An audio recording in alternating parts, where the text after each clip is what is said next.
नमस्ते प्यारे बच्चों, के साइंस जोन में आप सभी का स्वागत है। आज हम लोग पढ़ेंगे कक्षा 10 एनसीईआरटी गणित प्रश्नावली 1.3। चलिए शुरू करते हैं इस अध्याय को। प्रश्न है एक, सिद्ध कीजिए कि √5 एक अपरिमेय संख्या है। ठीक है, ऐसे प्रश्न प्रत्येक वर्ष बिहार बोर्ड में पूछे जाते हैं 2 नंबर का। तो इस प्रश्न को पढ़ना है बढ़िया से और बार बार अभ्यास करना है। इसमें कुछ विशेष नहीं होता है, थोड़ा भाषा होता है, उस भाषा को देखना है और बार बार अभ्यास करना है। तो चलिए शुरू करते हैं बिना समय को बर्बाद किए हुए। आपको लिखना है जो भी दिया होगा, जैसे हमको क्या सिद्ध करना है कि √5 एक अपरिमेय संख्या है। हम इसका क्या करेंगे, विपरीत मानेंगे। इसका विपरीत मतलब हम परिमेय मान कर चलेंगे। तो लिखेंगे माना कि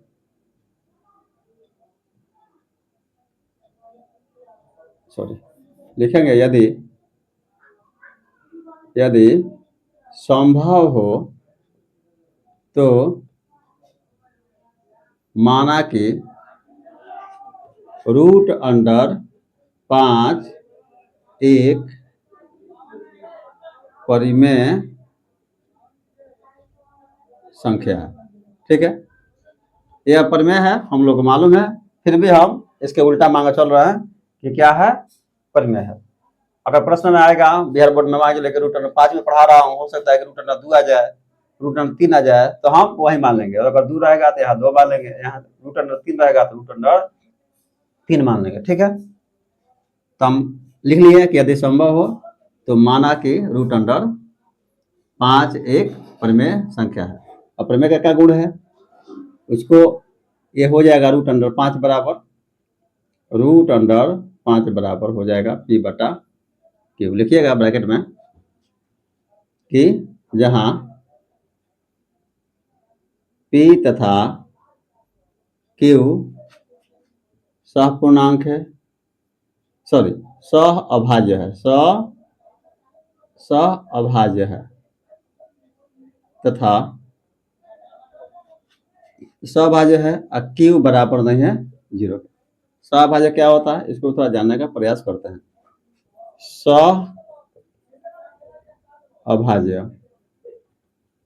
सहअभाज्य उसको बोलते हैं ऐसे दो अभाज्य संख्याएं जिनका HCF 1 होता है, उसको बोलते हैं सहअभाज्य। जैसे आपसे मैं बोलूँ 7 और 11 का HCF कितना होगा, 7 और 11 का HCF मतलब कि हाई कॉमन फैक्टर, महत्तम समापवर्तक कितना हो जाएगा, 1 हो जाएगा। क्योंकि 7 किसी से नहीं कटेगा, एक से कटता है, 1 × 7 और 1 × 11। तो HCF क्या होता है, जो दोनों में कॉमन होता है। तो ऐसे दो अभाज्य संख्या है जिनका HCF कितना होता है, 1 होता है, वो कहलाता है सहअभाज्य। क्लियर है। चलिए बढ़ाते हैं इस प्रश्न को। अब हम लिखेंगे कि दोनों तरफ इसको वर्क करना है, क्योंकि रूट को खत्म करना है। लिखेंगे दोनों तरफ वर्ग करने पर, तो √5 का वर्ग करेंगे अब बराबर P/Q का वर्ग करेंगे। ठीक है, स्क्वायर से रूट खत्म हो गया तो 5 हो गया, ये हो जाएगा P² Q²। ठीक है, आप इसको बाइसेम कर दीजिए, तिरछा तिरछी गुणा।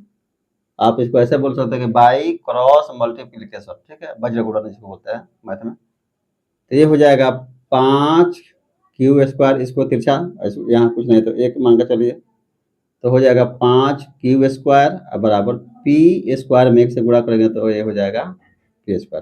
ठीक है, अब भाग लगा दीजिए इसको, तो Q² बराबर हो जाएगा P²/5।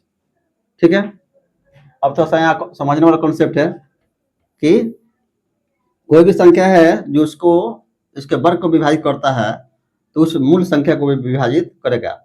जैसे मान के चलिए कि 5 का वर्ग अगर 5 से कटता है तो 5 भी 5 से कटेगा। जैसे 5 का वर्ग क्या होता है, 25 होता है, तो 25 5 से कट जाएगा 5 मर्त में, इसका वर्ग खत्म हो जाएगा तो 5 से भी 5 कट जाएगा। ठीक है, अर्थात अगर 5 पी स्क्वायर को विभाजित करता है तो 5 जो है पी को भी विभाजित करेगा। समझ रहे बात को? तब लिखना है यहाँ कि 5 पी स्क्वायर को विभाजित करता है, इसलिए 5 पी को भी विभाजित करेगा। हो गया इतना बात। चलिए अब क्या करना है हमको, लिखेंगे पुनः मानेंगे। ये हमने साबित किया कि जो है 5 जो है पी स्क्वायर को विभाजित करता है। अब ये हम साबित करेंगे कि 5 जो है क्यू स्क्वायर को विभाजित करता है। ठीक है, तो लिखेंगे माना कि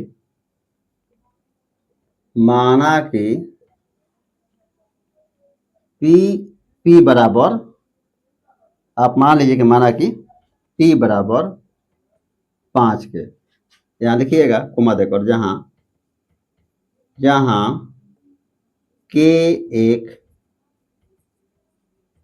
पूर्णांक है। ठीक है, चलिए अब पुनः हम क्या करेंगे, दोनों बगल जैसे अपर किए थे दोनों तरफ फिर करेंगे। लिखेंगे दोनों तरफ वर्ग करने पर। ठीक है, अगर वर्ग करते हैं ये हो जाएगा पी का स्क्वायर और 5 के का होल स्क्वायर। ठीक है, पी स्क्वायर रख दीजिए और 5 25 और के स्क्वायर। चलो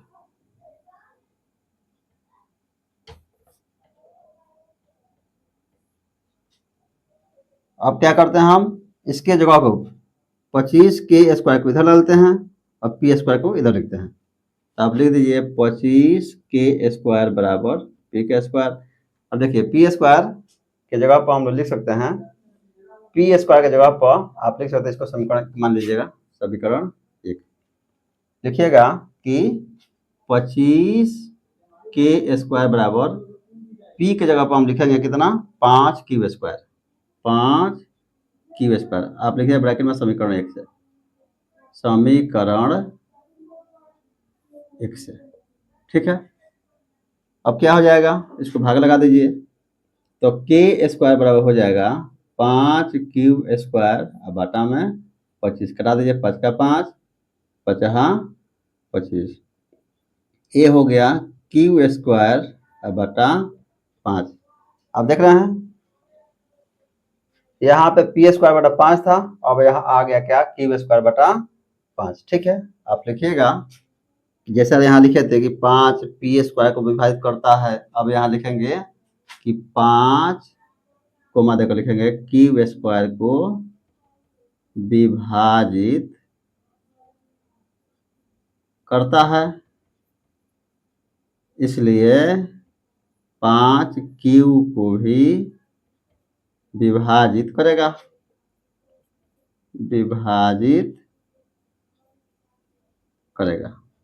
ठीक है। चलिए लिखेंगे हम लोग अर्थात पी और लिखेंगे अर्थात पी और क्यू का एक उभयनिष्ठ गुणनखंड 5 है। अब देखिएगा बात, यहाँ हम लोग माना है कि P बटा जो Q है ये P तथा Q जो है स्वभाज्य है, अर्थात इसका एक के अलावा दूसरा कोई गुणनखंड नहीं होगा। लेकिन जब हम यहाँ देख रहे हैं तो यहाँ P और Q का एक उभयनिष्ठ गुणनखंड कितना मिल गया, 5 है, अर्थात जो 5 जो है पी स्क्वायर को भी विभाजित करता है और 5 जो है Q स्क्वायर को भी विभाजित करता है। इसका मतलब ये हुआ कि जो हम लोग माने हैं कि संभव हो तो मान लीजिए कि √5 एक प्रमेय संख्या है, वो अर्थ गलत हो गया क्योंकि ये क्या है, स्वअभाज्य है। और यहाँ स्वअभाज्य का अर्थ ये हुआ कि केवल एक जो संख्या है वही दोनों का क्या है, उभयनिष्ठ गुणनखंड है, लेकिन यहाँ तो फिर क्या साबित हो गया कि P और Q का एक उभयनिष्ठ गुणनखंड कितना है, 5 है। अतः हम जो माने हैं वो गलती हो गया, तो इसलिए कहेंगे अतः हमारी मान्यता कि √5 एक परिमेय संख्या है गलत है। जो हम माने हैं वो क्या हो गया, गलत हो गया, गलत है। इसलिए √5 एक परिमेय संख्या है। इसको करना क्या है, इस तरह हमारे ये प्रश्न बनता है। इसमें थोड़ा सा भाषा लिखना होता है, तो इसको बार बार अभ्यास करना है। इस तरह हमारा पहला प्रश्न समाप्त हुआ। चलिए देखते हैं प्रश्न नंबर 2, इसको हल करते हैं।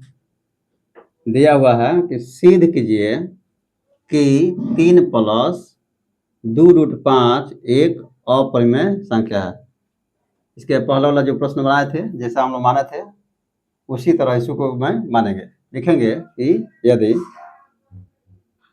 यदि संभव हो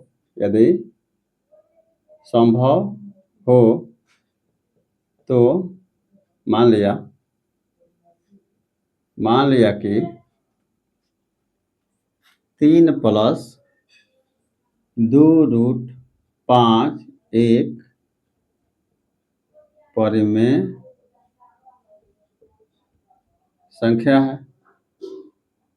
ठीक है, अब परिमेय संख्या का गुण है तो इसको लिखेंगे 3 + 2√5 बराबर P/Q। यहाँ लिखिएगा जहाँ P तथा Q लिखिएगा पूर्णांक है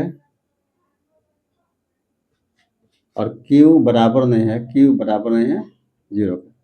ठीक है, चलिए अब करना क्या है, आपको एक बगल परिमेय रखना है और एक बगल हम लोगों को क्या करना है, अपरिमेय रखना है। अब जानते हैं कि 3 जो है परिमेय है, इसको भेजते हैं। P/Q हम लोग मान लिया कि क्या है, ये परिमेय संख्या है। तो हम लोग लिखेंगे 2√5 बराबर, ये प्लस है 3 बराबर के दाहिने तरफ जाएगा तो माइनस हो जाएगा, P/Q है अब प्लस के -3 हो गया। ठीक है, तो 2√5 अब बराबर इसका एलसीएम आप निकालें तो एलसीएम हो जाएगा Q और Q से Q कट के 1 मर्त में, 1 में P से गुणा करेगा तो P हो जाएगा। और यहाँ है 1 तो Q मर्त में जाएगा, तो Q में 3 से गुणा करेगा तो हो जाएगा 3Q। ठीक है, अब क्या करेंगे, इसको रूट अंडर आप 5 रहने दीजिए, इसको भाग लगा दीजिए, ये हो जाएगा P - 3Q बटा में 2Q, क्योंकि 2 आके यहाँ से भाग लग गया, 2 से भाग लग जाता है यहाँ, तो यहाँ 2 आ गया नीचे, और ऊपर वाला P - 3Q तो है। इसको मान लीजिए समीकरण 1। ठीक है, बस अब लिख देना है, हो गया हमारा काम। लिखिएगा कि समीकरण 1 में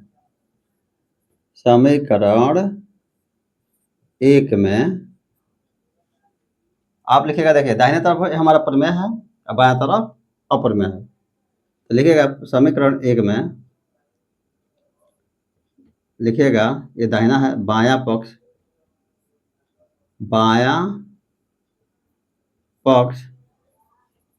एक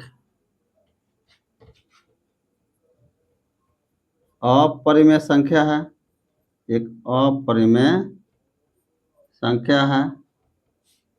लेकिन दायां पक्ष